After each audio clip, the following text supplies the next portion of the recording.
हालत है, ये हालत है। इसलिए लड़कियों पर बहुत सख्त निगाह रखिए, बहुत सख्त निगाह रखिए कि ये लड़की मोबाइल क्यों इस्तेमाल करेगी। क्या वो बिजनेस करती है तेरी बेटी? क्यों तुमने अपने बेटी को मोबाइल दिया? सही बात है। क्या वजह है? वो बिजनेस करती है, तुमको अक्ल नहीं है। वो भी टच वाला मोबाइल। ये पागल सब लड़का, वो जो है उसकी वो बीवी बड़ी चालाक होती है, औरत तो बहुत चालाक होती है, और वो सोचती है कि अब तो जाएगा ये कमाने के लिए, आएगा 2 साल के बाद, और इसकी माँ मेरे सर पे मुसल्लत रही। तो उसने क्या किया कि चढ़ आया अपने शौर, वो खूब शौर, वो भी चढ़ गया, और जाने से पहले पहले अपनी माँ को अलग कर देता है या माँ से खुद अलग हो जाता। अब तो तेरी बीवी हो गई बिल्कुल आजाद। अब उसकी निगहबानी कौन करेगा? अब उसके बाद तुम तो अब जाने लगे, तो तेरी बीवी क्या कहती है? हमको एक मोबाइल दे दीजिए ना खरीद के, आपसे बात करेंगे ना, वीडियो कॉलिंग करेंगे ना, टच वाली मोबाइल दीजिएगा। दे दिए, 10,000 का दे दिया, 12,000 का दे दिया।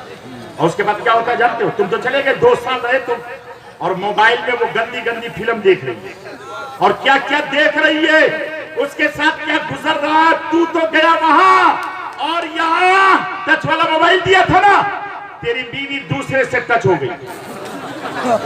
पागल कहीं का। अब तेरी माँ चिल्ला रही है, तुझको फोन पर कह रही है, तो तेरी बीवी कहती सब झूठ है, सब झूठ है, तेरी माँ मुझसे जलती है, सब झूठ है। पागल। और जब वो दूसरे के साथ भाग जाती है, तब तेरी नींद टूटती है। मुफ्ती साहब अब क्या होगा? काजी साहब अब क्या होगा? पागल सब कहीं का। अगर तू अपनी इज्जत को नीलाम नहीं करना चाहता, खबरदार खबरदार अपनी बीवियों को ये टच वाले मोबाइल मत दे। अपनी बेटियों को अगर मोबाइल देना है, हरगिज ये वीडियो कॉलिंग वाला मोबाइल मत दे, सादा मोबाइल दे, सादा मोबाइल दे अगर जरूरत है तो, वरना वो भी मोबाइल मत दे। खुदा की कसम, समाज में टीवी ने वो बुराई पैदा नहीं की थी जो आज मोबाइल ने समाज को तबाह बर्बाद करके रख दिया, घर को तबाह बर्बाद करके रख दिया है। इसलिए मोबाइल से अपनी बेटियों को बचाइए, अपने खानदान को बचाइए। अपनी माँ और बहन की इज्जत को महफूज रखना चाहते हैं तो मोबाइल उसके हाथ से छीन लीजिए। तुम्हारी बेटी घंटा घंटा भर मोबाइल पर किसी से बात करती है, तो उसकी माँ है, तुमको अकल नहीं है कि एक बेटी घंटा घंटा भर किसी सहेली से बात करेगी? नहीं, कोई भी औरत किसी औरत से घंटा घंटा भर बात नहीं कर सकती, मेरा दावा है। वो जब भी बात करेगी तो किसी लौंडे से बात करेगी, अपने सहेली से 5 मिनट 10 मिनट आधा घंटा, लेकिन वो लौंडे से बात करेगी तो घंटों घंटों बात करेगी। इसलिए माँ के लिए लाजिम है, आंख खोल करके जिंदगी गुजारो, अपनी बेटी को देखो तो उनसे मोबाइल छीनो, और उसी नंबर पर डायल करके पता लगाओ कि उधर से बोलता है कि बोलती है, तब पता चलेगा कि कौन बोल रहा है। वरना लेके भाग गया ना, इज्जत लुट जाएगी, कहती रहोगी कि पेड़ा खिला के मेरी बेटी को उसने बहका दिया था।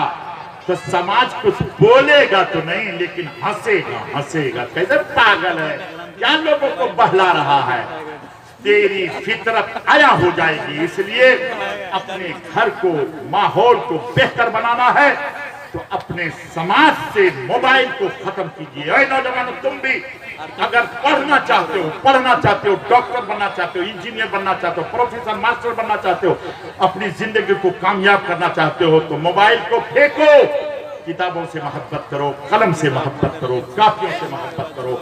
जिस दिन तेरी मोहब्बत कापी और कलम और किताब से हो जाएगी, तू डॉक्टर बन सकता है, तू इंजीनियर बन सकता है, तू प्रोफेसर बन सकता है, तू मास्टर बन सकता है। पूर्णिया का एक दर्जी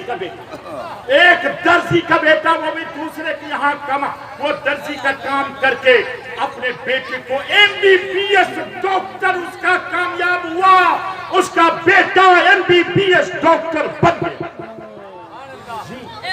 और सर हुकूमत ने उसे पढ़ाई। क्यों? इसलिए कि मैं उससे खुद इंटरव्यू लिया, बेटा तुम्हारी कामयाबी का राज क्या है, तुम तो गरीब हो। तो कहा हुजूर मैंने आज तक मोबाइल को हाथ नहीं लगाया। अगर मैं अपने दोस्तों को देखता था तो मैं उधर से आंख चुरा लेता था। मेरी निगाह पड़ती थी तो किताब में पढ़ती थी। अगर मेरा हाथ चलता था तो कॉपी पे, अगर मेरी गुफ्तगू होती थी तो किताब से गुफ्तगू होती थी। अल्लाह, तो अल्लाह ने मुझे कामयाब कर दिया। अल्लाह अकबर। ए नौजवानों, अगर तुम चाहते हो हम अल्लाह तुमको कामयाब कर दे, मोबाइल को फेंको, किताबों से मोहब्बत कर लो, अल्लाह तुझे कामयाब कर देगा। और मेरे दोस्त, मैं अर्ज कर रहा था, वो बुढ़िया, बेचारी बुढ़िया अपने बहू की तलाश में और दर दर मार रही फिर रही है। और उसके बाद एक अच्छी सी बहुत खूबसूरत लड़की, लेकिन दिल की अच्छी नहीं थी, शादी हुई ना तो पहली रात जब लड़का घूंघट उठाया और वो चांद जैसी लड़की को देखा, कहाँ माँ कहाँ किया, वो सब गुस्सा किया। यकीन जानिए कि वो निकलता ही नहीं था अपने घर से। 1 हफ्ता, 2 हफ्ता, 3 हफ्ता, और यहाँ तक के अच्छा हमने भी देखा, वहाँ कहने ना आपने भी देखा होगा कि जब किसी की शादी होती है, वो दिल्ली पंजाब में रहता है और 1 महीना 2 महीने के बाद उसकी माँ कहती है जाओ ना जाओ ना। वो जब जाता है तो कभी कटिहार से वापस हो जाए, अब कभी पटना से वापस हो। क्या हुआ बेटा? वहां से ट्रेन बंद है और वहाँ कटिहार में हंगामा हो रहा है। अच्छा, ये सोचता है क्या कि माँ नहीं जान रही है? माँ सब जानती है कि तुझको कटिहार से फिर पलटा के कौन लाई। तो उसको पता है, तू उसको समझता है कि वो बेवकूफ है? नहीं नहीं, वो सब जानती है। अब वो लड़का क्या किया जानते हैं? वो पहली रात से छिदा। अब 1 हफ्ते के बाद माँ बोलने लगी, बेटा राशन खत्म हो गया, खाएगा नहीं? हाँ, अब गया कमाने के लिए। और शाम को आया ना, माँ को नहीं दिया पैसे, वही समझे कि नहीं समझे? जी वही जाती वो वही दे दिए। अब माँ भी बेचारी समझ गई कि चलो कोई बात नहीं, लेकिन वो तो थी अच्छी नहीं। 1 महीना 2 महीने के बाद वो कहती है, हम लोग जो है ना इस बुढ़िया की वजह से बड़ा डिस्टर्ब होता है, घर में जो है हम लोग हंसी मजाक नहीं कर सकते, इसको दूसरी जगह घर बांधो ना। ठीक है। अब उसने एक झोपड़ी बनाई, माँ से कहा माँ आप वहां चली जाइए ना। क्यों बेटा? आपकी वजह से बड़ी तकलीफ होती है हम लोगों को, हम लोग हंसी मजाक नहीं कर सकते। अब वो माँ बिस्तर उठाती है और वो घर जो उसके शौहर की निशानी है, जिसमें उसने अपनी जवानी को अपने बेटे के लिए कुर्बान किया था, आज उसी घर को छोड़कर अपने बिस्तर को लेकर जा रही कुटिया की तरफ, झोपड़ी की तरफ। वो बेचारी वहां भी बर्दाश्त, लेकिन दुआ हमेशा अपने बेटे के लिए करती रहती थी। वही बेटा जो अपनी माँ से इतनी मोहब्बत करता था, अपनी माँ से इतना प्यार करता था, जो माँ के साथ मिलकर खाना खाता था, अब जो है बीवी के साथ खा रहा है। माँ को किसी के हाथ से खाना भेज देता था। एक रोज ऐसा हुआ, शाम के वक्त में जब वो अपनी माँ के घर की तरफ से आ रहा था, देखा लोगों की भीड़ है, पूरे घर के लोग, गांव के लोग वहां जमा हैं। वो नौजवान समझ गया, लगता है मेरी माँ मर गई है। वो भी चिढ़ता फाड़ता रोता होता अपनी माँ के पास पहुंच गया। उसकी माँ हिचकियां ले रही थी, रो रही थी और उनके लब पे जारी था बेटा बेटा। लोगों ने जब उसके बेटे को देखा तो रास्ता दे दिया। वो बेटा गया और कहा माँ मैं आ गया हूँ। उसकी माँ ने हाथ पकड़ लिया अपने बेटे का, अपने सीने पे रखा, कहा बेटा तू आ गया है, मैं अच्छी हो गई हूँ बेटा। तेरे देखने के लिए मेरी निगाह तरस रही थी, मेरी आंखें तुझे देखने के लिए ढूंढ रही थी। बेटा तू आ गया ना, मुझे अच्छा लगने लगा। उनके हाथ को लेकर अपने सीने में रखती है। लोग धीरे धीरे छठते चले गए।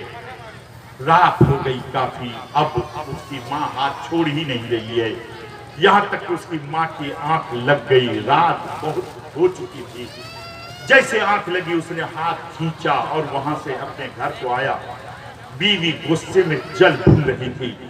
कहा कहाँ था तू? कहा तुमको मालूम नहीं कि माँ बीमार पड़ गई है? लोग पूरे गांव के लोग वहां थे। उसी में देरी हो गई। अच्छा तो अब भी अपनी माँ से मोहब्बत करता, आज तुझको जवाब देना होगा। क्या मतलब? निकालती है चाकू और दे देती है अपने शौहर को। या तो वो रहेगी या मैं रहूंगी, या तो तू उससे मोहब्बत कर या मुझसे मोहब्बत कर। वो भी पागल हो चुका था अपनी बीवी की मोहब्बत में। चाकू लिया, रात के सन्नाटे में निकल गया। जमीन भी कांप रही होगी, आसमान भी देख रहा होगा, हवा ने भी कहा होगा मौला मुझे इजाजत दे तो इसको उड़ाऊं और किसी पहाड़ पे डाल दूं। जमीन कह रही होगी मौला मुझे दे इजाजत तो मैं थक जाऊं और इसको अपने सीने में संभालूं। लेकिन न जमीन को इजाजत मिली, न आसमान को, न पहाड़ों को, न हवाओं को। वो सीना ताने चला गया। रात का सन्नाटा है, गांव में सन्नाटा छाया हुआ है। गया, उसकी माँ भोली सोई हुई है। गया, सीने पर सवार हुआ, इससे पहले कि माँ बेदार हो, कुछ समझ सके। चाकू उतार दिया उनके सीने में। दिल निकालता है और वहां से पलटता है। चौखट में ठोकर लगती है, दिल गिरता है, आवाज आती है, बेटा कहीं तुझे चोट तो नहीं लगी? जिस माँ को कलेजा निकल दिया हो, उस माँ की मोहब्बत देखो कि दिल से वो माँ बेटे की चोट को बर्दाश्त नहीं कर रही है।